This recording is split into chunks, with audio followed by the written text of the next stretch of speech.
এই এক ঘটনা আপনার জীবনকে পাল্টে দিতে পারে। এটা আমার বিশ্বাস। আমাকে পাল্টিয়েছে, আমি কিছু পরিবর্তন হয়েছি, তাহলে আপনি হবেন না? অবশ্যই আপনাকে পাল্টে দিতে পারে। ঘটনাটা কি? একটা শিক্ষক আর একটা ছাত্র, দুজনের চমৎকার একটা ঘটনা। তো ছাত্র, শিক্ষক আর ছাত্র, শিক্ষক ছাত্রকে বলছেন, এই ঘটনাটার শিরোনাম হলো শিক্ষক আমায় যা শিখিয়েছেন, অর্থাৎ আমি শিক্ষকের কাছ থেকে যা যা শিখেছি, এটা একটা শিরোনাম। তো শিক্ষক ছাত্রকে একদিন বলতেছেন, এই জি তুমি কি বলতে পারো? কি বলবো? আচ্ছা বলো তো, আমার কাছ থেকে কতদিন ধরে তুমি জ্ঞান অর্জন করছো, ইলম অর্জন করছো, এটা কি তুমি বলতে পারো? তখন ছাত্র বলতেছেন, জি আমি তা বলতে পারি। তাহলে বলো তো, আপনার কাছ থেকে আমি জ্ঞান অর্জন করছি 33 বছর ধরে। কয় বছর? আরো জোরে বলেন, কয় বছর? আমরা কি এত বছর জ্ঞান অর্জন করি? এতও না। আমাদের মাদ্রাসার শিক্ষা ব্যবস্থা, আমরা যখন, এখন তো দাওরায়ে হাদিস করা সহজ, 7 বছর লাগে। আমি যখন দাওরায়ে হাদিস করেছি 2010 সালের কথা, আমার 11 বছর লেগেছে। এখন তো আরো সহজ। তার মানে অল্প সময়ে আমাদের পড়াটা শেষ হয়ে যায়। আর শিক্ষককে ছাত্র বলতেছেন, আমি আপনার কাছ থেকে জ্ঞান অর্জন করেছি 33 বছর ধরে, এখনো যাইনি। তার মানে এখনো ছাত্র যায়নি। কয় বছর ধরে জ্ঞান অর্জন করতেছে? 33 বছর। আমরা তো অল্প স্বল্প জেনেই অনেক বড় হয়ে যাই। অথচ মুহাদ্দিসিন কিরাম, আমি মদিনার একজন বিখ্যাত শায়েখ, তাকে জিজ্ঞেস করলাম, ওস্তাজ জি আপনি কি একটা কথা বলতে পারবেন? বলো। আচ্ছা আলেম এর সংজ্ঞাটা কি? তখন উনি বললেন, প্রথম প্রাথমিক আলেম, মাধ্যমিক আলেম, না বড় আলেম? কোন আলেম? আমি বললাম তিনটাই বলেন। তখন উনি বললেন, একদম ছোট আলেম, সবচেয়ে ছোট আলেম, তাকে 18টা কিতাব মুখস্থ লাগবে। কয়টা কিতাব? 18টা কিতাব মুখস্থ, এবং ওই কিতাবগুলোর উপরে দখল থাকতে হবে, বুঝতে হবে। 18টা কিতাব। তার মধ্যে একটা কিতাবের নাম বুলুগুল মারাম মিন আদিল্লাতিল আহকাম, তার হাদিস সংখ্যা 1568টি। বুঝেছেন? এক কিতাবের হাদিস 1500-র উপরে, তাহলে 18টা কিতাব তার মুখস্থ লাগবে। তখন আমি বললাম, আচ্ছা এবার মাধ্যমিক আলেম, তার চেয়ে একটু উচ্চ পর্যায়ের আলেম? তখন বলতেছেন, তার চেয়ে উচ্চ পর্যায়ের আলেমের 72টা কিতাব মুখস্থ লাগবে। তার চেয়ে বড় আলেম, তার এমন মনে হবে যে হাদিসই তার জানা নেই, হাদিসই অজানা নেই। তার মানে হাদিসই তার জানা, সবগুলোই মনে হয় তার জানা, কোনোটাই তার অজানা নেই। এই জন্য অনেক দিন আগে একজন মুহাদ্দিস বলেছিলেন, ইলম জ্ঞান অর্জন করতে চাইলে সবচেয়ে ছোট যে ব্যক্তি বলবে আমি কিছু জেনেছি, তাকে 1 লক্ষ হাদিস মুখস্থ থাকতে হবে। যদি কারো 1 লক্ষ হাদিস মুখস্থ থাকে, তাহলে সে কিছু জেনেছে। তাহলে আমরা আছি আলেমের খাতায়? আমরা তো নাই। আমরা তো ছাত্র, কেবল জ্ঞান অর্জন করতেছি, এখনো আলেম হতে পারিনি, আলেমের খাতায় নাম উঠাতে পারিনি। আলেম হওয়া অনেক বড় ব্যাপার, অনেক টাফ ব্যাপার। তাই ছাত্র বলছে, আমি আপনার কাছে 33 বছর ধরে জ্ঞান অর্জন করছি। এবার উস্তাদ বলছে, আচ্ছা ঠিক আছে, তুমি যে 33 বছর ধরে পড়তেছো, তা আমার কাছ থেকে কি কি শিখলে, তুমি কি তা বলতে পারবে? 33 বছর ধরে পড়তেছো, একটা হাফেজকে যদি বলা হয় তুমি কয় বছর ধরে পড়ছো, 4 বছর, 3 বছর, 5 বছর, তাহলে তুমি কি শিখলে? আমি আপনার কাছ থেকে পুরো কোরআনটা মুখস্থ করেছি, তাই না? এরকম বলবে। একজন দাওরা পাস করেছে, 10 বছর পড়েছে, তুমি কি শিখলে? আমি দাওরা পাসের যে কিতাবগুলো, এইগুলো আমি জানলাম। তাই ওই ছাত্রকে শিক্ষক বলতেছে, আচ্ছা 33 বছর যে আমার কাছে পড়লে, তো 33 বছরে কি শিখলে? তখন ছাত্র বলতেছে, 33 বছরে আমি আপনার কাছ থেকে মাত্র 8টা জিনিস শিখেছি। কয় জিনিস? আচ্ছা বলেন তো, শিক্ষক খুশি হবে না রাগ করবে? রাগ করার কথা, তাই না? বলে কি, আমি তোমাকে 33 বছর ধরে পড়াচ্ছি, একদিন যদি একটা করে হাদিস মুখস্থ করে, একটা হাদিস মুখস্থ করা খুব কঠিন ব্যাপার, একদিন একটা, তাহলে 5 বছরে বুলুগুল মারাম মুখস্থ হয়ে যাবে। 1500 বেশি হাদিস মুখস্থ হয়ে যাবে একদিনে যদি একটা করে করে। আর ছাত্র বলতেছে 33 বছর পড়েছি, মাত্র 8টা শিখেছি। তো শিক্ষক রেগে গেছে, বলো কি তুমি, আমি তোমাকে 33 বছর ধরে পড়াচ্ছি আর তুমি মাত্র 8টা জিনিস শিখলে, এটা হতে পারে? তখন ছাত্র বলছে, ওস্তাদ আপনি আমাকে মিথ্যা বলা শেখাননি, আমি মিথ্যা বলতে পারি না, আমি আপনার কাছ থেকে 8টাই শিখেছি, এর একটাও বেশি শিখি নাই। কয়টা শিখেছি? 8টা। তখন ওস্তাদ বলতেছে, আচ্ছা করার কি আর, তাহলে বলো 8টা যে শিখলে কি শিখলে বলো। এক, আমি সৃষ্টিজীবীর প্রতি লক্ষ্য করে দেখলাম, আমি মানুষদের প্রতি লক্ষ্য করে দেখলাম, আমি প্রত্যেকটা সৃষ্টিজীবীর প্রতি লক্ষ্য করে দেখলাম এদের প্রত্যেকের একজন করে আপনজন আছে, ঠিক না? আপনারা কি মনে করেন আপনাদের আপনজন নাই? আছে? কারো আপনজন মা, কারো আপনজন বাবা, কারো আপনজন ভাই, কারো আপনজন বন্ধু, সবচেয়ে বেশি আপনজন স্ত্রী, তাই না? স্ত্রী তার কাছে অনেক আপন, আপনজন তার সন্তান। কারো কাছে কেউ কেউ হতে পারে, কিন্তু একজনের, প্রত্যেকটা মানুষের একজন আপনজন আছে, থাকবেই। তাই বলতেছে, আমি দেখলাম এই লোকটা যখন মারা যায়, এই লোকটার যখন মৃত্যু হয়, তখন এই আপন মানুষ তার সাথে কবরে যায় না, তাকে একাই কবরে যেতে হয়। তার সাথে আপন মানুষটা কবরে যায় না, তাকে একাই কবরে যেতে হয়। তাই আমি সিদ্ধান্ত নিয়েছি পৃথিবীর কাউকে আপনজন বানাবো না, একমাত্র আপনজন বানালে নেক আমলকে বানাবো। আমি জানি পৃথিবীর মানুষ যদি আমাকে ত্যাগ করে, আমার নেক আমল আমাকে ত্যাগ করবে না, তাই আমি নেক আমলকে আপনজন বানাবো। বলেন তো বাক্যটা কি বললো? আপনি হয়তো অত বুঝতে পারেননি। ওস্তাদের 2 চোখ দিয়ে টসটস করে পানি পড়তেছে, কেঁদে দিয়েছে, পানি দিয়ে দাড়িটা ভিজে যাচ্ছে। ওস্তাদ কাঁদতেছে আর বলতেছে, তুমি আমাকে কি শিক্ষা দিলে? তোমার এক বাক্যেই তো আমি হেরে গেছি। কাউকে আপনজন বানাতে হবে না, নেক আমলকে। পৃথিবীর মানুষ যদি এই একটা বাক্য মেনে চলে আর নেক আমলকে আপনজন বানায়, তাহলে সে জান্নাতে যাবে, কেউ তাকে ঠেকাতে পারবে না, ঠিক না? নেক আমলকে আপনজন বানালে জান্নাতে যেতে পারবেন না।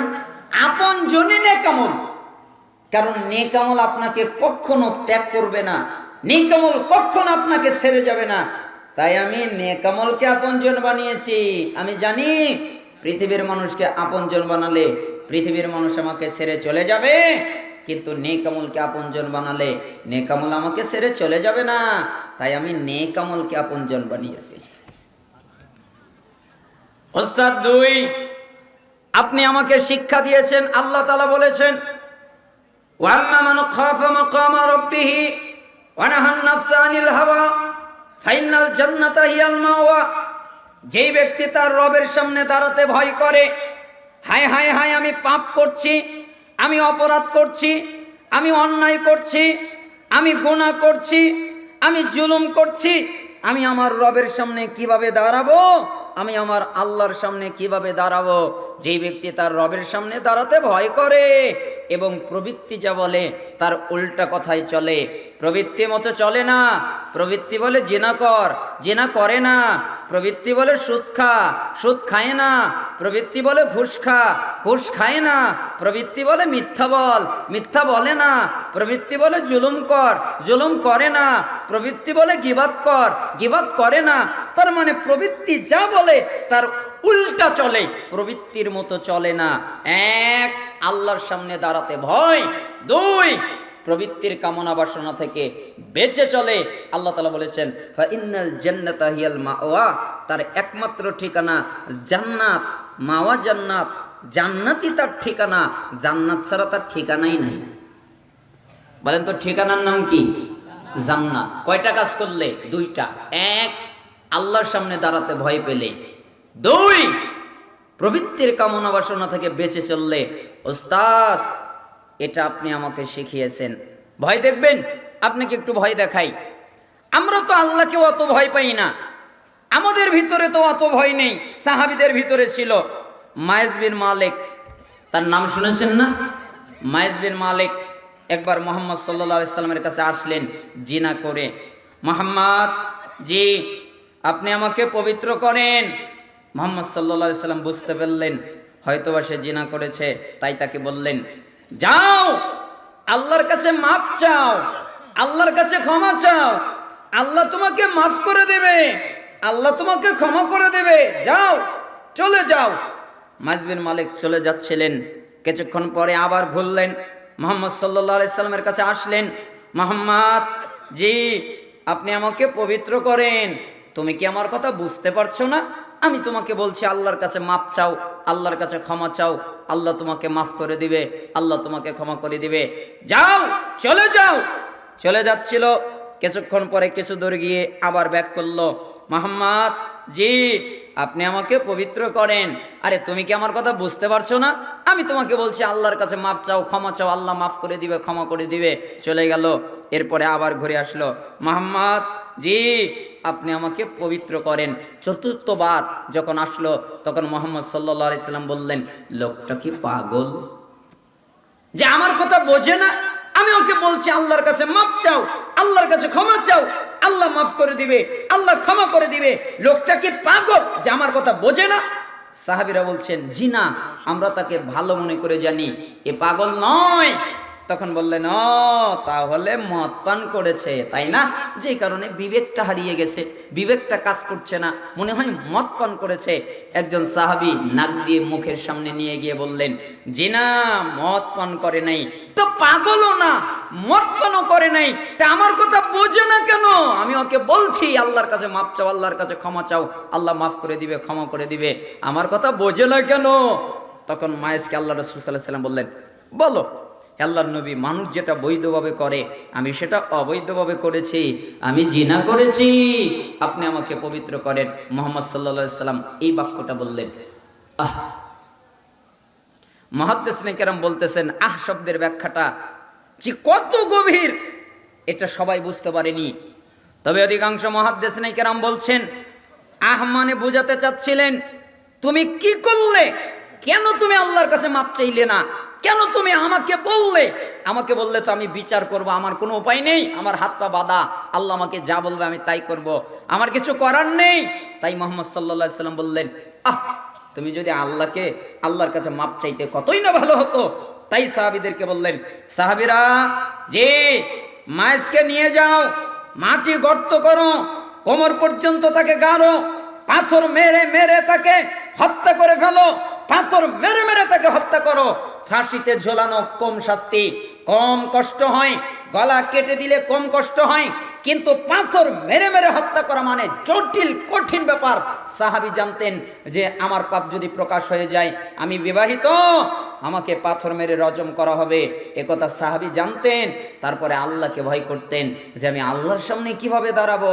তাই সে দুনিয়ায় শাস্তি চায়, যে দুনিয়ায় এটার মীমাংসা হয়ে যাক, যাতে আল্লাহর সামনে দাঁড়াতে না হয়। তাই মাইজ বিন মালিককে যখন পাথর মেরে হত্যা করা হলো, কিছু রক্ত ছিটে এসে সাহাবীদের গায়ে লেগে গেল। তাই সাহাবীরা অভিশাপ করা শুরু করে দিল। মুহাম্মদ সাল্লাল্লাহু আলাইহি সাল্লাম বললেন, সাহাবীরা জি, আরে শোনো, মাইজ বিন মালিক যেই তওবা করেছে, এই তওবা তামাম পৃথিবীর মানুষের, আমার উম্মতের মধ্যে যদি বিলিয়ে দেওয়া হয়, এই এক তওবাই যথেষ্ট, আর কোনো তওবা লাগবে না। মাইজের এক তওবাই যথেষ্ট।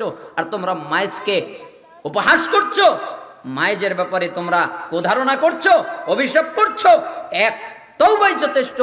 এটা হলো আল্লাহর ভয়। কার ভয়? আল্লাহর ভয়। যুবক ভাই, তোমার কি হবে? তুমি তোমার বাবির সাথে অপকর্ম করে বেড়াচ্ছ। হে বোন, আপনার কি হবে? আপনার স্বামী বিদেশে রয়েছে, আপনি এই সুযোগ নিয়ে অপকর্ম করে কি হবে? হে যুবক, তোমার কি হবে? তুমি অবিবাহিত, আর একজন মেয়ের সাথে অপকর্ম করে বেড়াচ্ছ। হে বোন, তোমার কি হবে? তুমি আর একজন পুরুষের সাথে অপকর্ম করে বেড়াচ্ছ, জিনা করে বেড়াচ্ছ। তোমার পিঠে, তুমি যদি অবিবাহিত হও, তাহলে 100টা বেত্রাঘাত এবং 1 বছরের দেশ ছাড়া তোমাকে করতে হবে। এ বিধান তোমার পিঠে রয়ে গেছে। তুমি যদি বিবাহিত হও তাহলে তোমাকে মাটিতে গর্ত করে পাথর মেরে রজম করে মেরে ফেলতে হবে। এই বিধান তোমার পিঠে রয়ে গেছে। তাহলে কিভাবে তুমি আল্লাহর সামনে দাঁড়াবে? তাই মাইজ বিন মালিক আল্লাহর সামনে দাঁড়াতে ভয় করতেন, তাই দুনিয়ায় বিচার নিয়ে গেলেন। তার মানে আমি আপনাকে বোঝাতে চাচ্ছিলাম এটা হলো আল্লাহর ভয়। তাই ওই ছাত্র বলছে, ওস্তাদ আমি আল্লাহর সামনে দাঁড়াতে ভয় করি, আমি আল্লাহর সামনে পাপ করে কিভাবে দাঁড়াবো? আমি আমার প্রবৃত্তির কামনা বাসনা থেকে বেঁচে চলি, আমার মন যা বলে আমি তা করি না, আমি তার উল্টা পথে চলি। আপনি আমাকে শিখিয়েছেন আমি পাপ থেকে বাঁচি। আপনি আমাকে শিখিয়েছেন যেই ব্যক্তি আল্লাহর সামনে দাঁড়াতে ভয় পায়, প্রবৃত্তির কামনা বাসনা থেকে বাঁচে, জান্নাতি তার ঠিকানা। আমি জান্নাতে যেতে চাই তাই পাপ করি না, আমি জান্নাতে যেতে চাই তাই প্রবৃত্তির কথা শুনি না। বুঝতে পারছেন? ছাত্র দেখেন, ওই শিক্ষকের কাছে 33 বছর পরে মাত্র 8টা শিখছেন। 2টাই কি মনে হয় অ্যাটম বোমা, তাই না? 2টা বাক্যই মনে হয় মানুষের জীবনকে পরিবর্তন করে দেবে। মানুষের জীবনকে পরিবর্তন করে দেওয়ার জন্য এই ছাত্রর 2 বাক্যই যথেষ্ট, ঠিক না?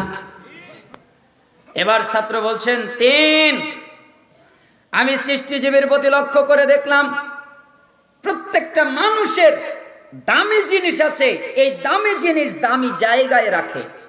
কিভাবে? আচ্ছা, আপনাদের দামি জিনিস নাই? কারো দামি জিনিস টাকা, কারো দামি জিনিস স্বর্ণ, কারো দামি জিনিস জমির দলিল, তাই না? এগুলো দামি জিনিস না? এই দামি জিনিস দামি জায়গায় রাখে, ব্যাংকে রাখে, লকারে রাখে, আলমারিতে রাখে, সুকেসে রাখে, তালা দিয়ে রাখে। কেন? এটা দামি। তখন ওই ছাত্র বলতেছেন, আমি জানি দামি জিনিস দামি জায়গায় পাঠাতে হয়, আমি জানি পৃথিবীর কোনো জায়গা দামি নয়, একমাত্র আল্লাহর জায়গা দামি। তাই আমার মালিকানায় যা আসে আমি তা আল্লাহর কাছে পাঠিয়ে দেই, আমার মালিকানায় যা আসে আমি তা আল্লাহর কাছে দান করে পাঠিয়ে দেই। আমি জানি দামি জায়গা আল্লাহর জায়গা, আল্লাহর কাছে পাঠালে কোনোদিন নষ্ট হবে না, ঠিক না? আচ্ছা, এই জামাটা কার? আমি যে জামাটা গায়ে দিয়েছি এই জামাটা কার বলেন তো? সত্যি বলবেন, এই জামাটা কার? আমার। জামাটা আমার না। এই জামাটা কার না? আমার না। কেন? আমি যদি আজকে মরে যাই তাহলে এই জামাটা আমার পরিবার অন্য কাউকে দিয়ে দেবে। আমি যে মাফলালটা নিয়েছি এটা আমার নয়, আমি যে দামি মোবাইল ব্যবহার করি এটা আমার নয়। আমি যদি মরে যাই এটা অন্যজনে নিয়ে নেবে। আমার যা আছে আমি যদি মারা যাই সবাই নিয়ে যাবে। এটা আমার নয়, আমার ওইটা যেটা পরে আমি ছিঁড়ে ফেলেছি ওই জামাটা আমার ছিল। যেই খাদ্য খেয়ে আমি হজম করে বের করে দিয়েছি ওটা আমার খাদ্য ছিল। যত টাকা, যত পয়সা, যত ধন সম্পত্তি দুনিয়ায় আছে এর একটাও আমার নয়। আজকে যদি আমি মারা যাই তাহলে মালিকানা অন্যজন হয়ে যাবে। আমার ওইটা যেটা আমি আল্লাহর কাছে পাঠিয়ে দিয়েছি, ঠিক না? তাহলে বোকা মানুষ কি করে নিজের জন্য না করে আর একজনের জন্য করে? আমার কথা আমি আপনাকে বলতে চাচ্ছি না। আমি ওয়াজ করি, কত কিছু করি, কিন্তু আমি আয় করতে পারি না। আমার কত টাকা নেই, কত টাকা আমাকে হাদিয়া দেয়, কিন্তু আমার নিজের বাড়ি করতে পারি না, আমার কিছু হয় না। কিভাবে চলে যায় আমি চেষ্টা করি। তা আমার জিনিস কোনটা? যেটা আল্লাহর কাছে ওইটা হলো আমার, আর যেটা দুনিয়ায় ওটা আমার নয়। তাই ছাত্র বলতেছে, আমি জানি সবচেয়ে দামি জিনিস মানুষ দামি জায়গায় রাখে, আর আমার অর্থ সম্পদ দামি, তাই আমি দামি জায়গায় রাখি, আর ওটা হলো আল্লাহর কাছে, ঠিক না?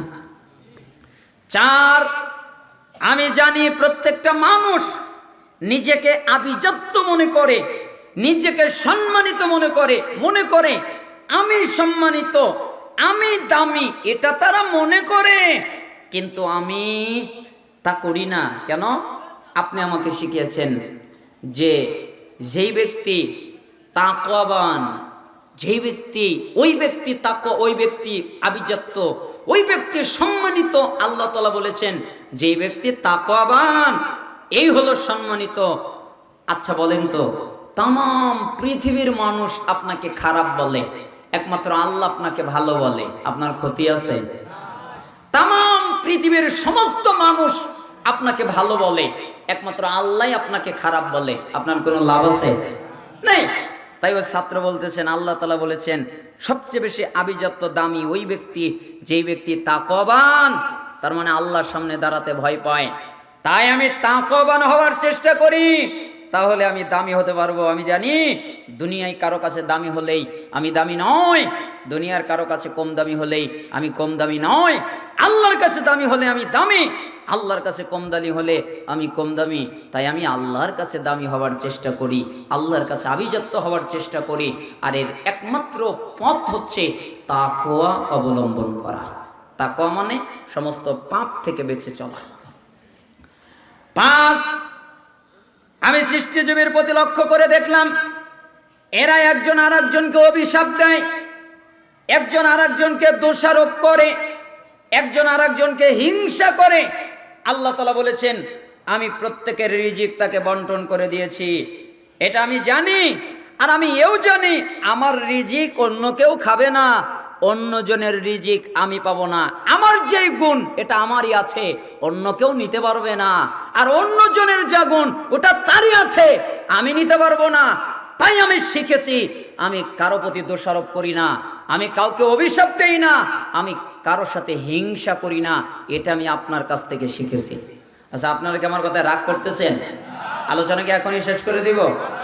6, আমি সৃষ্টিজীবের প্রতি লক্ষ্য করে দেখলাম এরা একজন আর একজনকে গালি দেয়, একজন আর একজনকে মারধর করে, একজন আর একজনের বদনাম করে বেড়ায়, একজন আর একজনকে বিদ্বেষ করে বেড়ায়, একজন আর একজনকে হত্যা পর্যন্ত করে ফেলে, একজন আর একজনকে শত্রু বানায়। কিন্তু আমার আল্লাহ বলেছেন, আল্লাহ তাআলা বলেছেন ইন্নাশ শাইতানা লাকুম আদুউন ফাত্তাখিযুহু আদুওয়া, নিশ্চয়ই শয়তান তোমাদের প্রকাশ্য দুশমন, প্রকাশ্য শত্রু। অতএব যদি শত্রু বানাতে হয় তাহলে শয়তানকে শত্রু বানাও, একমাত্র শয়তান তোমাদের শত্রু, ঠিক না? তাই আমি জানি পৃথিবীর কাউকে আমি শত্রু বানাই না, পৃথিবীর কোনো মানুষ আমার শত্রু নয়, আমার শত্রু একটা, সেটা হলো শয়তান, ঠিক না? আচ্ছা বলেন তো আপনার আর আমার শত্রুকে? আরো জোরে বলেন শত্রুকে? আমার বাপ মা আমার শত্রু, আমার ভাই আমার শত্রু, আমার প্রতিবেশী আমার শত্রু? কেউ না। তাহলে আপনি মানুষ হয়ে আরেকজন মানুষের সাথে শত্রুতা করেন কেন? আপনি মানুষ হয়ে আরেকজন মানুষের সাথে বিদ্বেষ করেন কেন? আবু দারদা রাদিয়াল্লাহু আনহু তিনি বলেন রাসূল সাল্লাল্লাহু আলাইহি ওয়াসাল্লাম বলেছেন আলা উখবিরুকুম বিআফদালি মিন দারাজাতিস সিয়ামি ওয়াস সাদাকাতি ওয়াস সালাহ, আমি কি তোমাদের বলবো না সালাত আদায় করে, সিয়াম পালন করে, সাদাকা দান করে যে নেকি পাবে তার চেয়ে বেশি নেকি কিসে? আমি কি এই কথা তোমাদের বলবো না? সাহাবীরা বললেন কুল্লা, আমরা বললাম বালা, হ্যাঁ আপনি বলেন। তখন রাসূল সাল্লাল্লাহু আলাইহি সাল্লাম বললেন শোনো, ইসলাহু যাতিল বাইন, এটা হলো দুইজনের মধ্যে মীমাংসা করে দেওয়া। যখন দুজনের মধ্যে মারামারি লেগে যায়, যখন দুজনের ভিতরে গন্ডগোল লেগে যায়, তখন তোমরা দুজনের মধ্যে মীমাংসা করে দেবে। কেন? তোমরা যদি দুজনের মধ্যে মীমাংসা করে দাও তাহলে সালাত আদায় করে, সাদাকা দিয়ে, সিয়াম পালন করে যে নেকি পাবে তার চেয়ে বেশি নেকি আল্লাহ তোমাকে দান করবে। কি করলে? দুইজনের মধ্যে মীমাংসা করে দিলে। ও ফাসাদু যাতিল বাইন, আর যারা দুইজনের মধ্যে মারামারি লাগায়, মা বোনেরা শুনে রাখবেন, দুইজনের মধ্যে মারামারি লাগানো যাবে না। একে বলবেন এক কথা, ওকে বলবেন আর এক কথা, এ কথা বলে দুজনের মধ্যে মারামারি লাগাবেন, এটা করা যাবে না।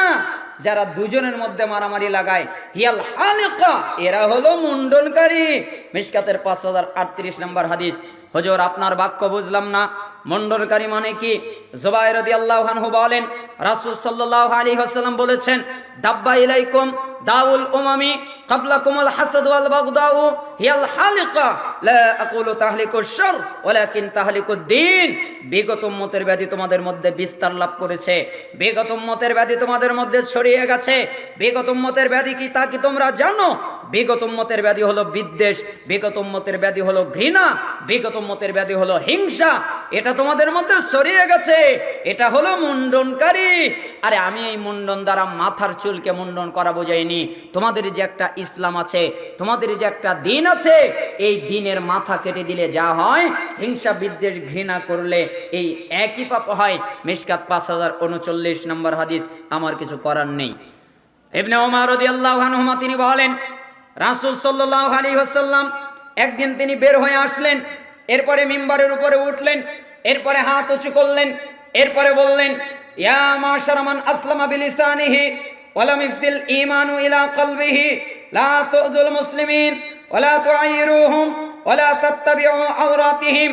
হে মুসলমান, তোমরা যারা মুখে ইসলাম গ্রহণ করেছো কিন্তু তোমাদের অন্তরে এখনো ঈমান প্রবেশ করেনি, মুহাদ্দিসিনে কিরাম বলছেন 3 শ্রেণীর লোককে আল্লাহর নবী বলছেন, 1 ঈমানদার, 2 মুনাফিক, 3 ফাসিক। তার মানে আল্লাহর নবী বলছেন, ঈমানদার তোমরা শোনো, মুনাফিকেরা তোমরা শোনো, ফাসিকেরা তোমরা শোনো, লা তুযুল মুসলিমিন, তোমরা কোনো মুসলমানকে কষ্ট দিও না, ওয়ালা তুআইরুহুম, তোমরা কোনো মুসলমানকে লজ্জা দিও না, ওয়ালা তাত্তাবিউ আওরাতিহিম, তোমরা কোনো মুসলমানের দোষ খুঁজে বেড়াইও না। কেন? তোমরা যদি কোনো মুসলমানের দোষ খোঁজো, আল্লাহ তোমাদের দোষ খুঁজবেন, আর আল্লাহ যদি তোমাদের দোষ খুঁজেন তোমাদেরকে অপমানিত করবেন, লাঞ্ছিত করবেন।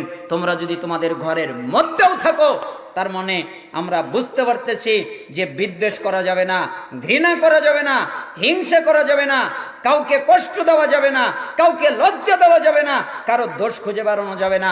মিশকাত 5044 নম্বর হাদিস। আমার কিছু করার নেই, আল্লাহ তাআলা যেন আমাদেরকে আমল করার তৌফিক দান করেন। তার মানে ওই ছাত্রর কথা, তাই আমি বিদ্বেষ রাখি না, শত্রুতা করি না। আচ্ছা বলেন তো, আপনার আমার শত্রুকে? আরো জোরে বলেন কে? আজকের মাঠ থেকে এটা শিখে যান, আপনার আমার শত্রুকে? আরো জোরে বলেন কে? কোন বন্ধু আমাদের শত্রু না, সবাইকে মাফ করে দিবেন। আমার সাথে কতজন জুলুম করে, কতজন অত্যাচার করে, আমি কখনো কিছু মনে রাখি না, আমি তাকে মাফ করে দেই। কেন? তারিখে দিমাস 14 নম্বর খণ্ডেও আছে, 15 নম্বর খণ্ডেও আছে। আমি একদিন পড়ছিলাম, খুব মজার একটা ঘটনা। কি পড়ছিলাম? একটা লোক হজ করতে যাচ্ছে। হজ করার জন্য তো মাল সামানা নিতে হয়, তাই না? কাপড় চোপড় নিতে হয়, খাদ্য নিতে হয়, কারণ আগে তো আর এরোপ্লেন ছিল না, বিমান ছিল না, হেলিকপ্টার ছিল না, হেঁটে যেতে হতো। আর সবাই তো ঘোড়ায় চড়তে পারতো না, প্রশিক্ষণপ্রাপ্ত যারা তারাই চড়তে পারতো, তো হেঁটে যেতে হতো। তাই কাপড় চোপড় নিতে হতো, খাদ্য নিতে হতো, অর্থ নিতে হতো, এখনো তো নিতে হয়। তো এইগুলো নিয়ে হজ করতে যাচ্ছে। একটা ছিনতাইকারী পিছন থেকে লক্ষ্য করেছে, এরপরে দৌড় দিয়ে তার ব্যাগটা ছিনতাই করে ছিনতাইকারী অনেক দূর চলে গেছে। অনেক দূর চলে যাওয়ার পরে এক পর্যায়ে তার চোখটা অন্ধ হয়ে গেছে, আর সে চোখ দিয়ে কিছু দেখে না। তাই সে হাউ মাউ করে কান্নাকাটি করছে। লোকজন পাশ থেকে জড়ো হয়ে তাকে জিজ্ঞেস করলো, তুমি কাঁদো কেন? আমি কাঁদি কেন জানেন? কিছুক্ষণ আগে আমি চক্ষুওয়ালা ছিলাম, আমি চোখ দিয়ে দেখতে পারতাম, এখন আমি চোখ দিয়ে দেখতে পারি না, তাই আমি কাঁদতেছি। কেন? আমি একটা পাপ করেছি, হয়তোবা লোকটা আমাকে বদদুয়া করেছে, তাই আমার চক্ষুটা কানা হয়ে গেছে। কি পাপ করেছো? একটা লোক কোথায় যেন যাচ্ছিল, আমি তার মাল সামানা ছিনতাই করে নিয়ে এসেছি। আপনারা কি আমাকে তার কাছে নিয়ে যাবেন? তাহলে মাল সামানা ফিরিয়ে দিতাম আর তার কাছে ক্ষমা চাইতাম। লোকটা কোথায় আছে জানি না, অমুক জায়গায় ছিনতাই করেছি, হয়তোবা আশেপাশে আছে। আচ্ছা ঠিক আছে, চলো। লোকজন মিলে তাকে নিয়ে গেল। এরপরে দেখে ওই জায়গায় লোকটা বসে আছে, তার কাছে তার মাল সামানা ফিরিয়ে দিল। এরপরে যে ছিনতাই করেছে, ছিনতাইকারী বলছে, আপনি আমাকে মাফ করে দেন। লোকজন সুপারিশ করছে, আপনি একে মাফ করে দেন। লোকটা বসা ছিল, দাঁড়িয়ে গিয়ে বলছে, আল্লাহে, আল্লাহর কসম, ওয়াল্লাযী নাফসি বিয়াদিহি, যার হাতে আমার জীবন তার কসম করে বলছি, শোনো, এই ছেলেটার প্রতি আমার গোসা আসতে চেয়েছিল, এই ছেলেটার প্রতি আমার বদদুয়া আসতে চেয়েছিল, এই ছেলেটার প্রতি আমার রাগ আসতে চেয়েছিল, কিন্তু ছেলেটা যখন আমার মাল সামানা ছিনতাই করে নিয়ে চলে গেছে, আমি 2 হাত আল্লাহর সামনে উঠিয়েছি আর আল্লাহকে বলেছি, আল্লাহ, তুমি এই ছেলেটা ভুল করেছে, বুঝতে পারে নাই, তুমি ওকে মাফ করে দাও। বলেন তো কি করেছে? মাফ। আপনি আর আমি করতাম না? লোকটা মাফ করে দিয়েছে। তো কিছু লোক আছে না, খোসানো লোক, তো একজন লোক আবার বলতেছে, মাফ করলেন কেন? মাফ করলেন? ও আপনার মাল নিয়েছে, ছিনতাই করেছে, আর আপনি ওকে মাফ করলেন, এটা হতে পারে? কেন মাফ করলেন? তখন লোকটা বলতেছে, শোনো, আমি মুহাম্মদ সাল্লাল্লাহু আলাইহি সাল্লামকে বলতে শুনেছি, কেউ যদি দুনিয়ায় কাউকে মাফ করে দেয়, তাহলে আল্লাহ আখিরাতে তাকে মাফ করে দেবে। তাই আমি ওকে দুনিয়ায় মাফ করে দিয়েছি, যেন আল্লাহ আমাকে আখিরাতে মাফ করে দেয়। শোনো, আমি মুহাম্মদ সাল্লাল্লাহু আলাইহি সাল্লামকে বলতে শুনেছি, যেটা মুসলিমের হাদিসে জান্নাত অধ্যায়ে এসেছে, জান্নাতের গেট বন্ধ থাকবে, কেউ জান্নাতে প্রবেশ করতে পারবে না, বিচার শেষ হয়ে যাবে। এরপরে মুহাম্মদ সাল্লাল্লাহু আলাইহি সাল্লাম জান্নাতের গেটে যাবেন, গিয়ে দেখবেন সবাই জান্নাতের গেটে দাঁড়িয়ে আছেন, কেউ জান্নাতে প্রবেশ করতে পারছে না। দরজায় গিয়ে মুহাম্মদ সাল্লাল্লাহু আলাইহি সাল্লাম নক করবেন, দরজার উপর থেকে বলবে, কে? মুহাম্মদ সাল্লাল্লাহু আলাইহি সাল্লাম বলবেন, আমি শেষ নবী রাসূল মুহাম্মদ। তখন ওই পার থেকে মালাক বলবে, জি, একমাত্র মুহাম্মাদের জন্যই জান্নাতের গেট খোলার অনুমতি আছে, এর আগে কেউ জান্নাতে প্রবেশ করতে পারবে না। আগে মুহাম্মদ প্রবেশ করবে, তারপরে অন্য কেউ প্রবেশ করবে, এর আগে কেউ প্রবেশ করতে পারবে না। এই বলে দরজা খুলে দেবে। মুহাম্মদ সাল্লাল্লাহু আলাইহি সাল্লাম বলেন, আমি প্রথম ব্যক্তি যে জান্নাতে পা রাখবো, আমার আগে কেউ জান্নাতে পা রাখবে না। আর শোনো, আমার উম্মতের যতদিন পর্যন্ত, যতক্ষণ পর্যন্ত বিচার শেষ না হবে, ফাইসালা শেষ না হবে, আমি মুহাম্মদ ততক্ষণ পর্যন্ত জান্নাতে যাব না। জান্নাতে যাব না কেন? আমার উম্মতের বিচার শেষ হয় নাই, তাই যাব না। তখন আমার মনে পড়ে গেছে, কি মনে পড়ে গেছে জানো? এই লোকটা আমার ব্যাগ ছিনতাই করে নিয়ে চলে গেছে, লোকটা পাপ করলো, পাপ করার কারণে লোকটার বিচার হবে, আমার আর লোকের বিচার হবে, আমাদের দুইজনের বিচার হতে সময় লাগবে। আরে আমার নবী, কলিজার টুকরা নবী মুহাম্মদ সাল্লাল্লাহু আলাইহি সাল্লাম, তার জান্নাতে যেতে দেরি হবে, আমি উম্মত হয়ে কি এটা চাই? তাই আমি এই লোকটাকে মাফ করে দিয়েছি, এর আর আমার বিচার হবেও না, আর আমার নবীর জান্নাতে যেতে দেরিও হবে না। আপনি কি বুঝলেন আর লোকটা কি বুঝলো? আমার নবীর জান্নাতে যেতে দেরি হবে, আমি এটা চাই, তাই আমি মাফ করে দিলাম। আল্লাহে, আল্লাহর কসম, এই ঘটনা পড়ার পর থেকে কত লোক আমাকে গালি দেয়, কত কিছু করে, আমি কোনো দোষ চেপে রেখি না। আমি বলি, আল্লাহ তুমি তাকে মাফ করে দাও। আমার কথা বুঝতে পারে না, আমি বলি একটা, ওরা ধরে নেয় আর একটা। আচ্ছা, একজন কেটে বানিয়েছে, বানিয়ে আমাকে দিয়েছে যে আপনি বলেছেন তারাবির নামাজ 20 রাকাত, হাদিসে আছে, দলিল। আমার বক্তব্যই আমার দলিল, আমার বক্তব্য আমার কাছে পাঠিয়েছে, দেখেন কেটেছে কিভাবে। আমি বলেছি তারাবির নামাজ 20 রাকাত পড়া যাবে মর্মে হাদিসে আছে, পরের বাক্য নাই, এই পর্যন্ত নিয়েছে। পরের বাক্যে যে বলেছে হাদিসগুলো জয়ীফ, তাই মানা যাবে না, সহিহ হাদিসে 8 রাকাত, 3 রাকাত ব্যতির 11 রাকাত আছে। মানে পরের টুকু আর নাই, আগের টুকু নিয়েছে, নিয়ে মানুষকে বিভ্রান্ত করেছে। ঠিক, আমি কেন তাকে জাহান্নামে পাঠালাম এই কথা বুঝলো না। আমি বলেছি শিরিক করে বেড়াই, বিদআত করে বেড়াই, কুফরি করে বেড়াই, এগুলো নেই নাই। আমার এক বাক্য নিয়ে মানুষকে গোমরা করে ফেলেছে। শুনে রাখেন, আমি আল্লাহর কাছে বিচার দিলে দিতে পারি, আপনাদের অবস্থা জটিল হয়ে যাবে। তাই আমি, কত মিডিয়া আছে, আমি আল্লাহকে বলছি, আল্লাহ যারা আমার উপরে জুলুম করেছে, যারা আমার উপরে অত্যাচার করেছে, আমার মতো বুঝতে পারে নাই, আমাকে জাতির সামনে কালারিং করেছে, খারাপ করেছে, ফেসবুকে লেখালেখি করেছে, আল্লাহ তারা আমার মতো বাক্য বুঝতে পারে নাই, আমার মেধা দিয়ে আমি যেভাবে বুঝেছি ওইভাবে বুঝে নাই, আল্লাহ তুমি এদেরকে মাফ করে দাও। আপনারা পারবেন না? সবাইকে মাফ করতে পারবেন না? স্ত্রীকে মাফ করতে পারবেন না? মা বাবাকে, সন্তানকে, ভাই বোনকে, বন্ধুকে মাফ করতে পারবেন না? ওই ছাত্রের মতো আমি কারো প্রতি বিদ্বেষ রাখি না, আমি একমাত্র শয়তানকেই শত্রু বানাই। শয়তান আমার বাপকে জান্নাত থেকে বের করে দিয়েছে, আমার বাপকে আদম আলাইহিস সালাম, শয়তান আমার মাকে জান্নাত থেকে বের করে দিয়েছে, আমার মাকে হাওয়া আলাইহিস সালাম, আমার বাপ মাকে, আদি বাপ মাকে জান্নাত থেকে বের করেছে শয়তান। আমি কি শয়তানকে বন্ধু বানাতে পারি? শয়তান আমার শত্রু। অতএব কেউ যদি শত্রু বানান, একমাত্র শয়তানকে বানাবেন, কোন মানুষকে শত্রু বানাবেন না। ঠিক আছে? আল্লাহ তাআলা যেন আমাদের বোঝার তৌফিক দান করুন। 7, আমি সৃষ্টিজীবের প্রতি লক্ষ্য করে দেখলাম, এরা ইনকাম করে, হালাল হারামের বাজ বিচার করে না, কোনটা হালাল এটার চিন্তা করে না, কোনটা হারাম এটারও চিন্তা করে না। তারা খালি ইনকাম করলেই মনে করে সফলতা, তারা টাকা ইনকাম করতে পারলেই সফলতা মনে করে। অথচ আল্লাহ তাআলা বলেছেন, ওমা খালাকতুল জিন্না ওয়াল ইনসা ইল্লা লিয়াবুদুন, আমি মানুষকে আর জিনকে তৈরি করেছি একমাত্র আমার ইবাদত করার জন্য। ঠিক না? মানুষ আর জিন কেন তৈরি হয়েছে?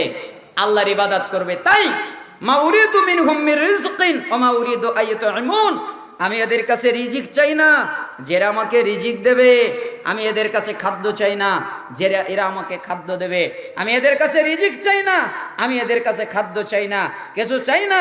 ইন্নাল্লাহ হুয়ার রাজ্জাক, নিশ্চয়ই আল্লাহ তিনি হলেন রিজিক দাতা। তার মানে আমার রিজিকের মালিক আল্লাহ, আমার দায়িত্ব আল্লাহর ইবাদত করা, আর আল্লাহর দায়িত্ব আমাকে রিজিক দেওয়া, ঠিক না? মারিয়াম আলাইহিস সালামকে রিজিক দেয় নাই?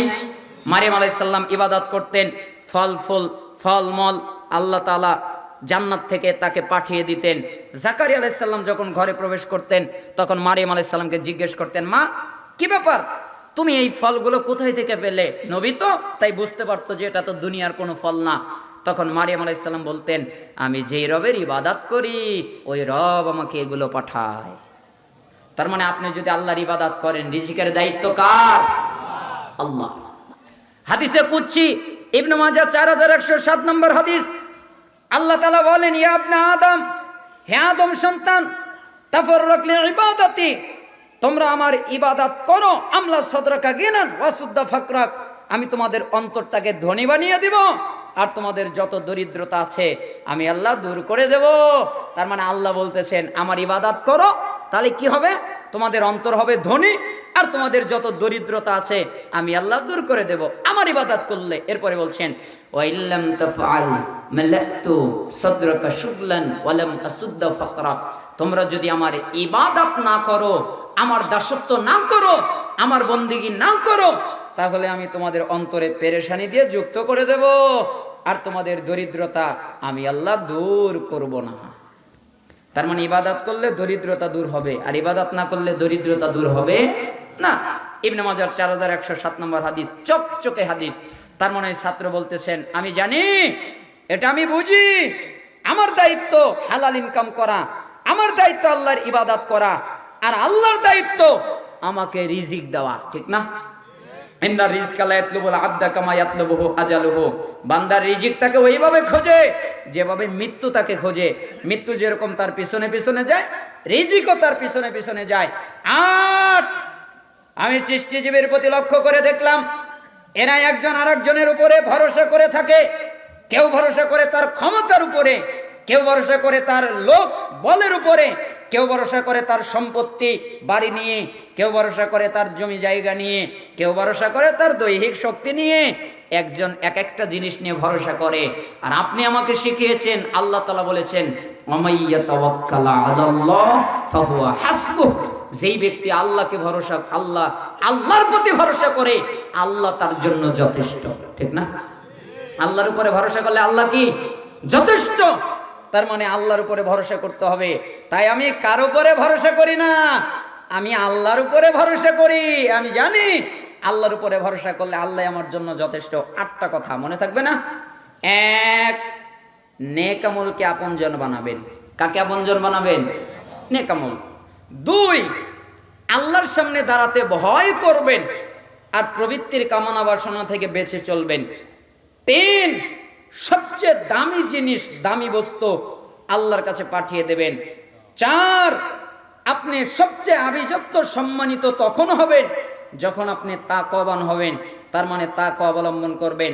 5, কারো প্রতি অভিশাপ দিবেন না, কারো প্রতি দোষারোপ করবেন না, কারো প্রতি হিংসা করবেন না।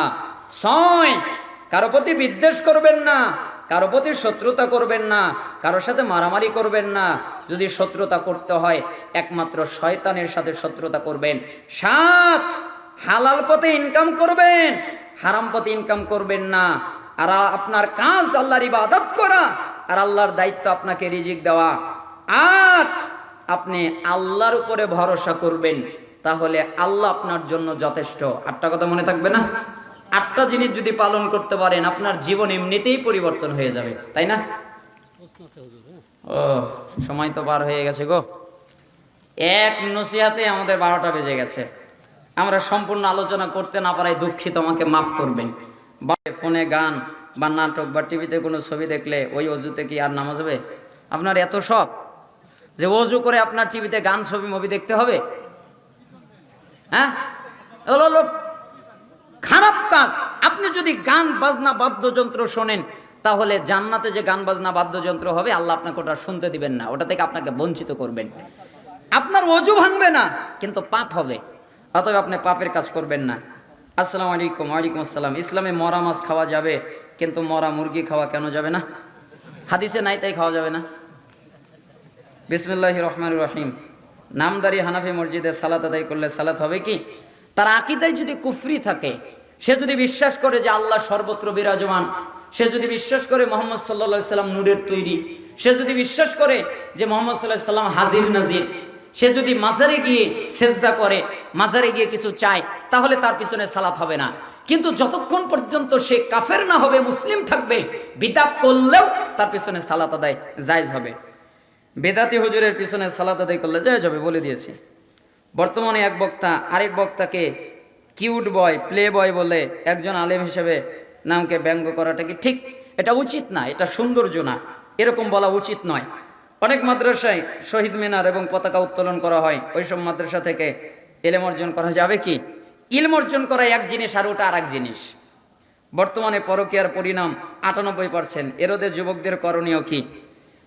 যুবকদের সবচেয়ে করণীয় হচ্ছে ইত্তাকিল্লাহ, আল্লাহকে ভয় করা। কাকে ভয় করা? আল্লাহকে। আল্লাহকে যখন ভয় করতে পারবে, তখন সে পাপ থেকে বাঁচতে পারবে। যতক্ষণ পর্যন্ত তার ভিতরে আল্লাহর ভয় না আসবে, ততক্ষণ পর্যন্ত সে পাপ থেকে বাঁচতে পারবে না। কেন? এই মোবাইলের ভিতরে খারাপ মুভি আছে না? আচ্ছা, এই মুভি চালাচ্ছে, এখন যদি তার বাপ আসে দেখবে, যদি মা আসে দেখবে, যদি বোন আসে দেখবে, কি করবে? বন্ধ করবে। কেন? বাপ দেখে আমাকে বকা দিবে, মা দেখে আমাকে বকা দিবে, বোন দেখে কি ভাববে, লজ্জা পাবে, এটা কি ভালো জিনিস? তাই সে বন্ধ করবে। কেন? বাপকে ভয় করে, মাকে ভয় করে, বোনকে সম্মান করে। ঠিক যেদিন সে আল্লাহকে ভয় করবে, আল্লাহকে সম্মান করবে, ওই দিন তার দ্বারা পরকীয়া হবে না। আমার স্বামী প্রবাসে থাকে, আমার ইমুতে উলঙ্গ হয়ে দেখতে চায় এবং ইমুকালের মাধ্যমে, আস্তাগফিরুল্লাহ, এটা কখনোই করতে যাবেন না। মতিউর রহমান মাদানী, নাম ধরে বলা ঠিক নয়, নাম নাম নাম যাই হোক, আল্লাহ সুবহানাহু ওয়া তাআলা আপনাদের কবুল করুন। হে আল্লাহ, আমাদের যারা অসুস্থ